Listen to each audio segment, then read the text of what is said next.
নির্বাচিত সরকারের হাতে সংস্কার কার্যক্রম ছাড়তে চায় না জাতীয় নাগরিক পার্টি এনসিপি। বিকেলে এক ব্রিফিংয়ে দলটির আহ্বায়ক নাহিদ ইসলাম বলেন, অন্তর্বর্তী সরকারকেই সংস্কার কার্যকর করতে হবে, জুলাই সনদের আইনি ভিত্তি থাকতে হবে এমন মন্তব্য করে তার প্রেক্ষিতেই পরবর্তী নির্বাচন ও সংসদ বা গণপরিষদ গঠনের দাবিও জানান নাহিদ ইসলাম। আরও জানাচ্ছেন মুনতাসির মামুন।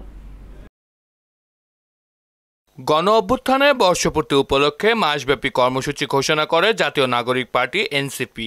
জুলাই জুড়ে দেশের 64 জেলায় পদযাত্রা কর্মসূচি পালন করে দলটি।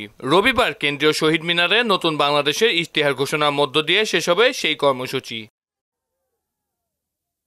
ইশতেহার ঘোষণার বিষয়ে বিস্তারিত জানাতে বাংলা মোটরের পার্টি কার্যালয়ে জরুরি সংবাদ সম্মেলন ডাকে এনসিপি।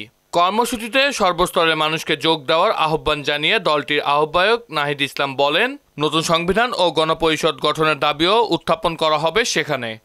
ফ্যাসিবাদী সরকারের পতন হলো, ফ্যাসিবাদী ব্যবস্থার পতন এখনো হয়নি। ফলে নতুন রাজনৈতিক বন্দোবস্তের বা নতুন বাংলাদেশের বিনির্মাণের যে লড়াই, সেটি আমাদেরকে এখনো চালিয়ে যেতে হচ্ছে। নতুন বাংলাদেশের ইশতেহার পাঠ করা হবে, যেখানে জাতীয় নাগরিক পার্টির পক্ষ থেকে আমরা ভবিষ্যৎ বাংলাদেশের রূপরেখা এবং আমাদের কর্মসূচি আমরা ঘোষণা করব। তিনি বলেন, পরবর্তী রাজনৈতিক সরকার নয়, অন্তর্বর্তী সরকারের সময় থেকেই জুলাই সনদ কার্যকর করতে হবে। জুলাই সনদের আইনি ভিত্তি থাকতে হবে। জুলাই সনদের ভিত্তিতেই পরবর্তী নির্বাচনটি হতে হবে।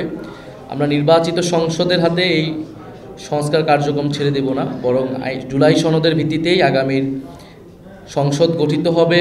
নতুন রাজনৈতিক বন্দোবস্ত প্রতিষ্ঠার সংগ্রাম চলছে উল্লেখ করে নাহিদ ইসলাম বলেন, ইশতেহার পাঠের মধ্য দিয়ে এর রূপরেখা জনগণের সামনে তুলে ধরা হবে। মুনতাসির মামুন, মোহনার সংবাদ, ঢাকা।